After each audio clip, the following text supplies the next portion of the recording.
हरे कृष्णा।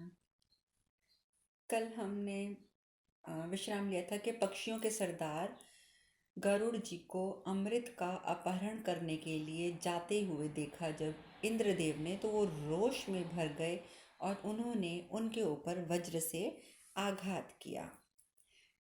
विहंग प्रवार गरुड़ ने उस युद्ध में वज्राहत होकर भी हंसते हुए मधुर वाणी में इंद्र से कहा, देवराज, जिनकी हड्डी से ये वज्र बना है, उन महर्षि का सम्मान मैं अवश्य करूँगा। शतक्रतो ऋषि के साथ साथ तुम्हारा और तुम्हारे व्रज का भी आदर करूँगा।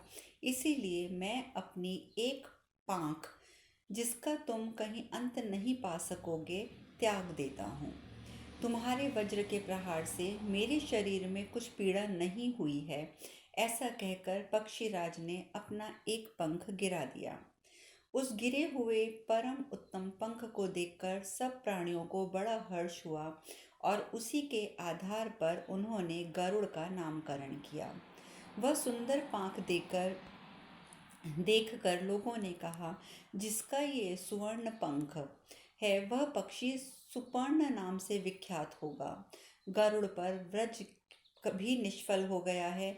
यह महान आश्चर्य की बात देखकर सहस्त्र नेत्रों वाले इंद्र ने मन ही मन विचार किया, अहो, यह पक्षी रूप में कोई महान प्राणी है। ऐसा सोचकर उन्होंने कहा, विहम प्रवर, मैं तुम्हारे सर्वोत्तम उत्कृष्ट बल को जानना चाहता हूँ और तुम्हारे साथ ऐसी मैत्री स्थापित करना चाहता हूँ जिसका कभी अंत ना हो। इस प्रकार 33वां अध्याय पूर्ण हुआ। आगे गरुड़ जी कहते हैं, देव पुरंदर, जैसी तुम्हारी इच्छा, उसके अनुसार तुम्हारे साथ मेरी मैत्री स्थापित हो। मेरा बल भी जान लो, वह महान और असह्य है। शतक्रतो, साधु पुरुष स्वेच्छा से अपने बल की स्तुति और अपने ही मुख से अपने गुणों का बखान करते अच्छे नहीं लगते, ना ही इसे अच्छा माना जाता है। किंतु सखे, तुमने मित्र मानकर पूछा है, इसीलिए मैं बता रहा हूँ, क्योंकि अकारण ही अपनी प्रशंसा से भरी हुई बात कभी नहीं करनी चाहिए। किंतु किसी मित्र के पूछने पर सच्ची बात कहने में कोई हर्ज नहीं है। इंद्र, पर्वत, वन, समुद्र के जल रहित, जल सहित सारी पृथ्वी को तथा इसके ऊपर रहने वाले आपको भी अपने एक पंख पर उठाकर मैं बिना परिश्रम के उड़ सकता हूँ, अथवा संपूर्ण चराचर लोकों को एकत्र करके यदि मेरे ऊपर रख दिया जाए तो मैं सबको बिना परिश्रम के ढो सकता हूँ। इससे तो तुम मेरे महान बल को समझ ही गए होगे। उग्र श्रवा जी कहते हैं, शौनक जी, वीरवर गरुड़ के इस प्रकार कहने पर श्रीमानों में श्रेष्ठ किरीटधारी सर्वलोक हितकारी देवेंद्र ने कहा, मित्र, तुम जैसा कहते हो वैसी ही बात है। तुम में सब कुछ संभव है। इस समय मेरी अत्यंत और उत्तम मित्रता को स्वीकार करो। यदि तुम्हें स्वयं अमृत कलश की आवश्यकता नहीं है तो वह मुझे वापस दे दो। तुम जिनको ये अमृत देना चाहते हो वे इसे पीकर हमें कष्ट पहुंचाएंगे। गरुड़ ने कहा, स्वर्ग के सम्राट सहस्त्राक्षर, किसी कारणवश मैं ये अमृत ले जाता हूँ। इसे किसी को पीने नहीं दूंगा। मैं स्वयं जहाँ इसे रख दूंगा वहाँ से तुरंत तुम उठाकर ले जा सकते हो। इंद्रदेव बोले, पक्षीराज, तुमने यहाँ जो बात कही है उससे मैं बहुत संतुष्ट हूँ। तुम मुझसे जो चाहो वर मांग लो। उग्रश्रवा जी ने कहा। उग्रश्रवा जी आगे कहते हैं कि इंद्र के ऐसा कहने पर गरुड़ को कुद्रु के पुत्रों की दुष्टता का स्मरण हो आया। साथ ही उसने उस कपट पूर्ण वर्ताव की भी उसे याद आ गई जो माता को दासी बनाने के कारण है। अतः उन्होंने इंद्र से कहा, इंद्र, यद्यपि मैं सब कुछ करने में समर्थ हूँ तो भी तुम्हारी इस याचना को पूर्ण करूँगा कि अमृत दूसरों को ना दिया जाए। साथ ही तुम्हारे कथानुसार यह वर भी मांगता हूँ कि महाबली सर्प मेरे भोजन की सामग्री हो जाएं। तब दानव शत्रु इंद्र तथास्तु कहकर योगेश्वर देवादिदेव परमात्मा श्री हरि के पास गए। श्री हरि ने भी गरुड़ की कही हुई बात का अनुमोदन किया। तदंतर स्वर्गलोक के स्वामी भगवान इंद्र पुनः गरुड़ को संबोधित करके इस प्रकार बोले, तुम जिस समय इस अमृत को कहीं रख दोगे उसी समय मैं इसको हर ले जाऊंगा। ऐसा कहकर इंद्रदेव चले गए। फिर सुंदर पंख वाले गरुड़ तुरंत ही अपनी माता के समीप पहुंचे। तदंतर अत्यंत प्रसन्न से होकर वे समस्त सर्पों से इस प्रकार बोले, पन्नगो, मैं तुम्हारे लिए अमृत ले आया हूँ। इसे कुशों पर रख देता हूँ। तुम सब लोग स्नान और मंगल कर्म करके इस अमृत का पान करो। अमृत के लिए भीजते समय तुमने यहाँ बैठकर मुझसे जो बातें कही थी उसके अनुसार आज से मेरी ये माता दासीपन से मुक्त हो जाए, क्योंकि तुमने मेरे लिए जो काम बताया था उसे मैंने पूर्ण कर दिया है। तब सर्पगण तथास्तु कहकर स्नान के लिए चले गए। इसी बीच में इंद्र वह अमृत लेकर पुनः स्वर्गलोक चले गए।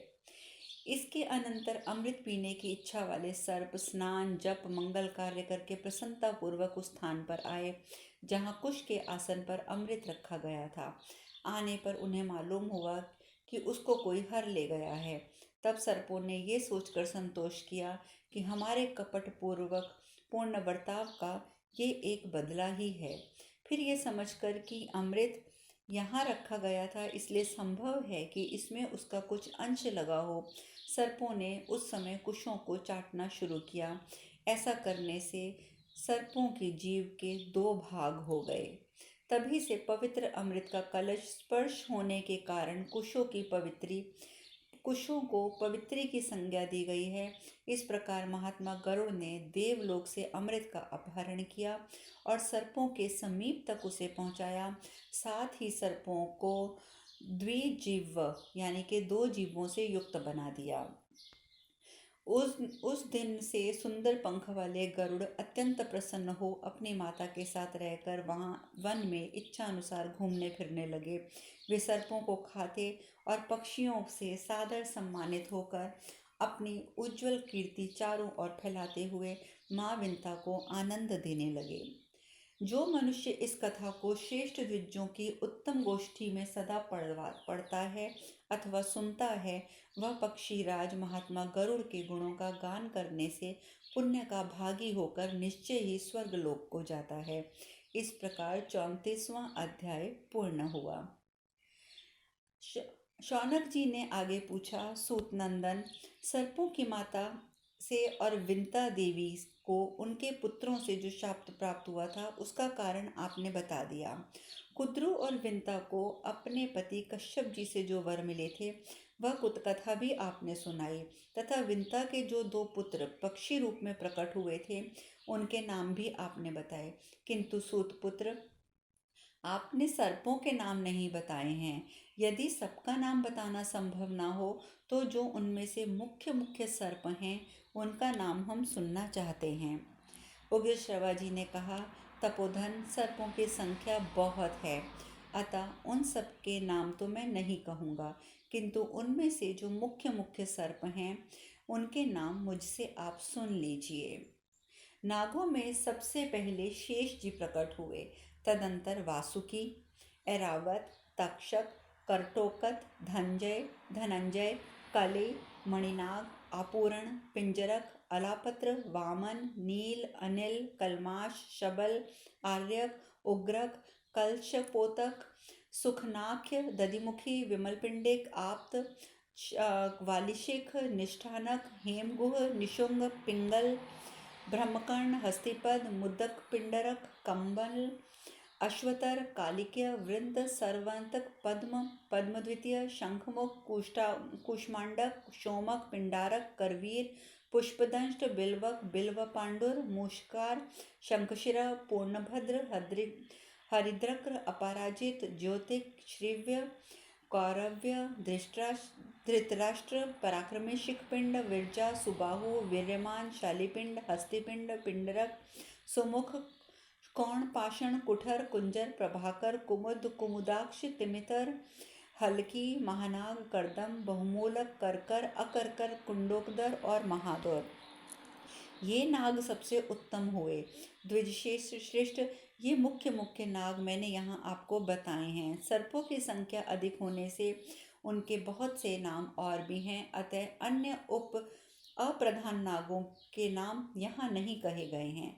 तपोधन, इन नागों की संतान और उन संतानों की भी संतति असंख्य है, ऐसा समझकर उनके नाम मैं यहाँ नहीं कहता हूँ। तपस्वी शौनक जी, नागों की संख्या यहाँ कई हजारों से लेकर लाखों अरबों तक पहुँच जाती है, अतः उनकी गणना नहीं की जा सकती है। इस प्रकार आदि पर्व के अंतर्गत आस्तिक पर्व में सर्प नाम कथि विषयक 35वें अध्याय को हम पूर्ण करते हैं। आगे शौनक जी फिर पूछते हैं, तात सूत नंदन, आपने महापराक्रमी और दुर्धर नागों का वर्णन किया है। अब ये बताइए कि माता कुद्रु के उस शाप की बात मालूम हो जाने पर उन्होंने उसके निवारण के लिए आगे चलकर क्या कार्य किया।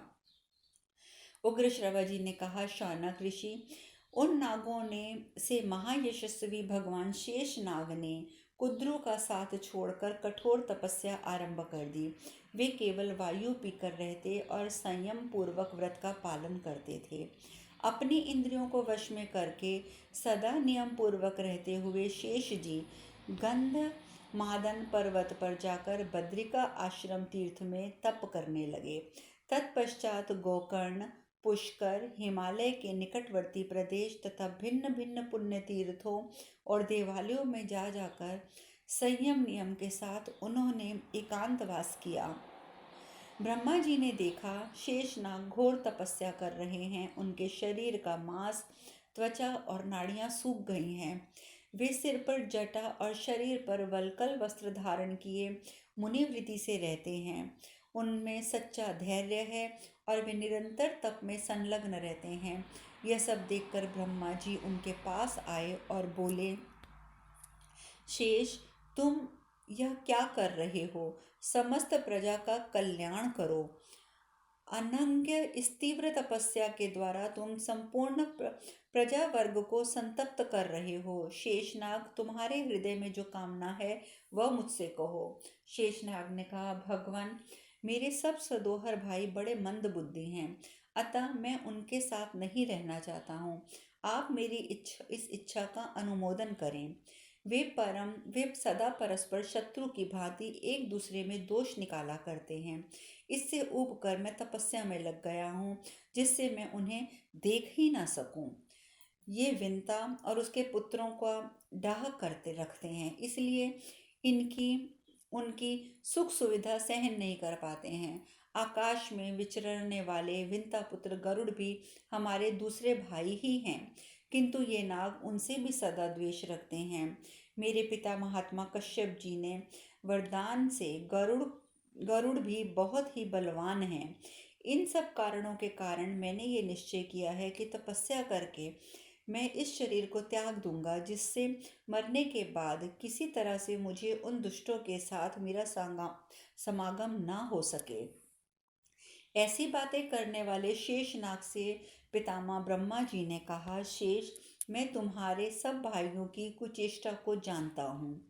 माता का अपराध करने के कारण निश्चय ही तुम्हारे उन सब भाइयों के लिए महान भय उपस्थित हो गया है, परंतु भुजंगम, इस विषय में जो परिहर अपेक्षित है उसकी व्यवस्था मैंने पहले से ही कर रखी है, अतः अपने संपूर्ण भाइयों के लिए तुम शोक नहीं करो। शेष, तुम्हें जो अभिष्ट है वो वर मुझसे मांग लो। तुम्हारे ऊपर मेरा बड़ा प्रेम है, अतः आज मैं तुम्हें अवश्य वर दूंगा। पन्नो गौतम, ये सौभाग्य की बात है कि तुम्हारी बुद्धि धर्म में दृढ़ता पूर्वक लगी है, इसीलिए मैं आशीर्वाद देता हूँ कि तुम्हारी बुद्धि उत्तरोत्तर धर्म में स्थिर रहे। शेष जी ने कहा, देव पितामह परमेश्वर, मेरे लिए यही अभीष्ट वर है कि मेरी बुद्धि सदा धर्म, मनोनिग्रह और तपस्या में लगी रहे। ब्रह्मदेव जी बोले, शेष, तुम्हारे इस इंद्रिय संयम और मनोनिग्रह से मैं बहुत प्रसन्न हूँ। अब मेरी आज्ञा से प्रजा के हित के लिए ये कार्य जिसे मैं बता रहा हूँ तुम्हें करना चाहिए। शेषनाग, पर्वत, वन, सागर, ग्राम, विहार, नगरों से सहित ये समूची पृथ्वी प्रायः हिलती डुलती रहती है। तुम इसे भली भांति धारण करके इस प्रकार स्थिर हो जाओ जिससे ये पूर्ण अचल हो जाए। ब्रह्मा जी ने शेष जी को वरदान तथा पृथ्वी जी को धारण करने की आज्ञा दे दी। शेषनाग जी ने कहा, प्रजापते, आप वरदायक देवता, समस्त प्रजा के पालक, पृथ्वी के रक्षक, भूत प्राणियों के स्वामी, संपूर्ण जगत के अधिपति हैं। आप जैसी आज्ञा देते हैं मैं उस अनुसार इस पृथ्वी को धारण करूंगा, जिससे ये हिले डुले नहीं। आप इसे मेरे सिर पर रख दें। ब्रह्मा जी ने कहा, नागराज शेष, तुम पृथ्वी के नीचे चले जाओ, यह स्वयं तुम्हें वहां जाने के लिए मार्ग दे देगी। इस पृथ्वी को धारण कर लेने पर तुम्हारे द्वारा मेरा अनंत प्रिय कार्य संपन्न हो जाएगा। उग्रश्रवा जी ने कहा, नागराज वासुकी के बड़े भाई सर्वसमर्थ भगवान शेष ने बहुत अच्छा कहकर ब्रह्मा जी की आज्ञा को शिरोधार्य किया और पृथ्वी के विवर में प्रवेश करके समुद्र से घिरी हुई इस वसुधा देवी को उन्होंने सब ओर से पकड़कर सिर पर धारण कर लिया। तभी से पृथ्वी स्थिर हो गई। तदंतर में ब्रह्मा जी बोले, नागोत्तम, तुम शेष हो, धर्म ही तुम्हारा आराध्य देव है। तुम अकेले अपने अनंत फणों से इस सारी पृथ्वी को पकड़कर उसी प्रकार धारण करते हो जैसे मैं अथवा इंद्र। उग्रश्रवा जी आगे कहते हैं कि शौनक जी, इस प्रकार प्रतापी नाग भगवान अनंत अकेले ही ब्रह्मा जी के आदेश से इस सारी पृथ्वी को धारण करते हुए भूमि के नीचे पाताल लोक में निवास करते हैं। तत्पश्चात देवताओं में श्रेष्ठ भगवान पितामह ने शेषनाग के लिए विंतानंदन गरुड़ को सहायक बना दिया। अनंत नाग के चले जाने पर नागों में महाबली वासुकी का नागराज के पद पर उसी प्रकार अभिषेक किया गया जैसे देवताओं ने इंद्र को देवराज पद पर अभिषेक किया था। इस प्रकार 36वां अध्याय पूर्ण हुआ। हरे कृष्णा। हरे कृष्णा।